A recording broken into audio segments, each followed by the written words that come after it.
Picture this. You're invited to a chill neighborhood picnic. So, you bring your trusty 1999 hot dog maker and a bag of questionable buns. And then, whammo! Gordon Ramsay is there, and TV lights are blazing in your face, and he is screaming that your hot dog game is you donkey. That is Marvel Rivals. That is Whiplash. I understood that reference. The game started as a casual romp with Marvel Rivals characters and then quickly devolved into a pseudo-competitive toxic dump that is driving players away faster than a broccoli buffet at a kid's birthday party.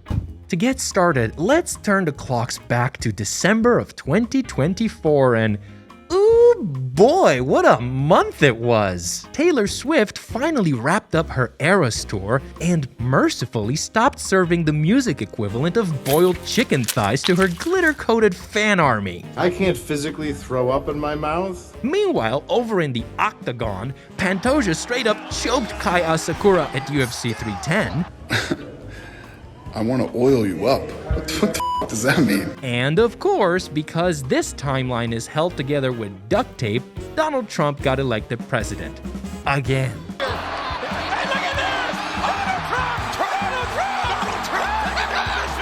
Now, over on our side of the pond, hero shooters were limping. Marvel's movie slate was on life support, and Rivals felt...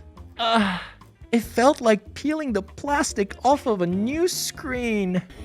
Yeah, boy. NetEase even said on record that the roll queue was off the table. So, the message was very, very clear. This was a playground, not a proving ground. Then for weeks, the game practically begged us to laugh at the chaos. Exactly the casual experience its design promised. But with zero side modes and casual content, everybody naturally drifted off into ranked and competitive. Then people started taking a whiff of the weird smell in the room. What is that?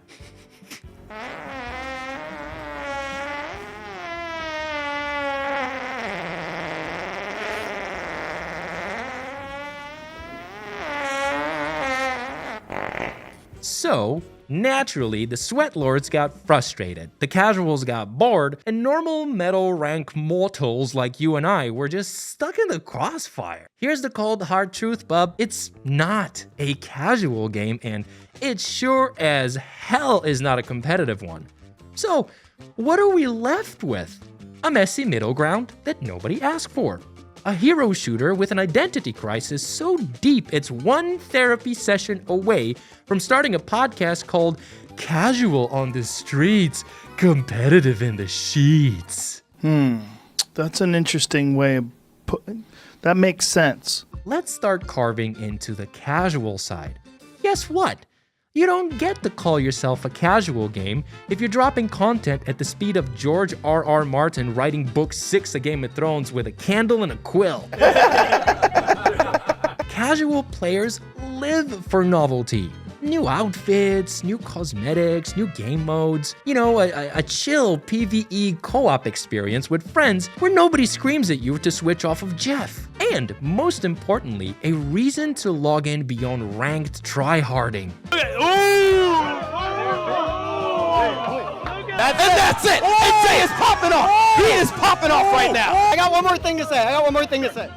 There's gonna come a point when you forget about what happened, and you're gonna want to come back at me.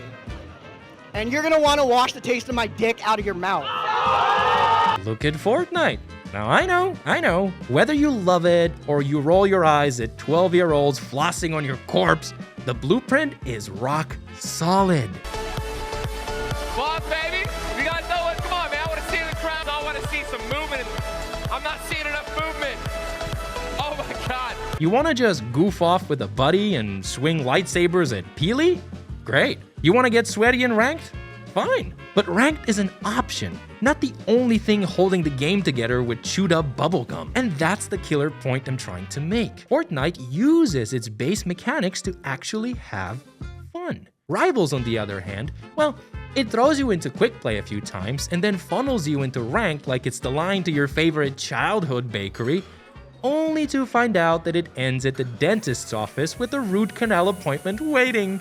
Once Galacta has screamed, "Stop that vehicle! Made it halfway! Stop them!" into your soul for the 1000th time and you've made it to Celestial, that's it, you've completed the loop. So, honest question to my fellow rank grinders. Why are you still here? Just to suffer? Casual players want dopamine. Fun. That's why the whole watch your replays, get professional coaching, study your positioning pitch doesn't work. The average casual hears that and goes, yeah, no thanks, I'll go play Schedule 1 instead.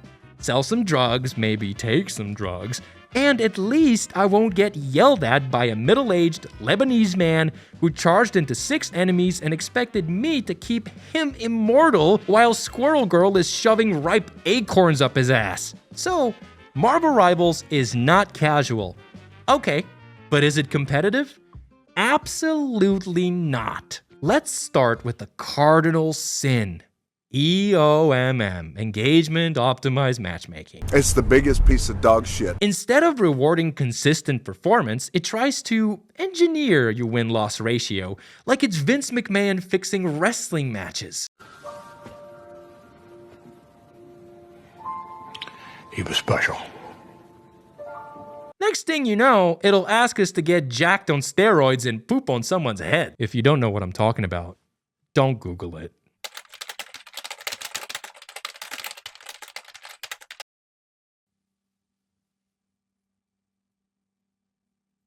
If EOMM exists, it does, it's not a test of skill. It's more like a coin flip disguised as ranked. No real competitive game on Earth can run on EOMM and expect to be taken seriously as a competitive environment. It undercuts every clutch play, every attempt to carry, every close match. And then there's the lack of role queue. You want to be a tank? Awesome. Now pray that the matchmaking gods don't hand you 4 DPS and a Jeff. Oh, an optimization? Woo-hoo! Don't get me started. Frame drops, CPU spikes, crashes mid-fight. You want to know why Marvel Rivals isn't blowing up in Asia, South America, or Eastern Europe? It's because the game does not run well on mid-range rigs, and that really matters for those regions. I can run Overwatch and Counter-Strike on my grandma's bootleg Kindle. Here's the kicker. NetEase built a free-to-play game with high hardware requirements. That's not accessibility. That's gatekeeping with extra steps. And that means that markets that should be doing really well, cafe-based communities or cost-conscious gamers, they just bounce off the game entirely. A true competitive title has to be playable by the broadest base possible. Rivals is not. What does all of that lead to? Well, NetEase ends up printing circus flyers promising a high-wire esports act, exciting ranked matches, prize money for esports tournaments that could make Tony Stark himself pop a Woody, and forces poor Cozy to edit highlight reels 37 hours a day. Oh, and casuals get bruised just as badly. You know, the same folks who booted up to play as their favorite Marvel characters end up in ranked the moment quick play boredom sets in. On that ladder, they meet players who treat every match like their manhood is on the line or something. And the clash is predictable. Insults fly, casuals end up uninstalling, and the player count falls off a cliff. Each drop tightens the loop, fewer opponents, harsher games, more rage and toxicity.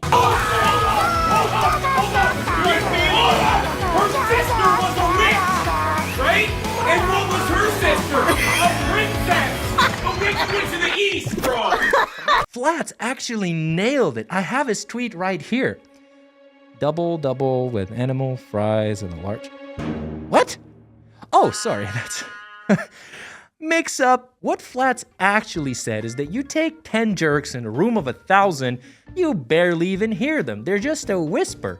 But you take the room of 1,000, shrink it down to 10, and now the 10 assholes dominate the vibe. Rivals has lost so many of the fun-loving casuals that now the 10 assholes sound like they're screaming through a megaphone. So, what's the fix?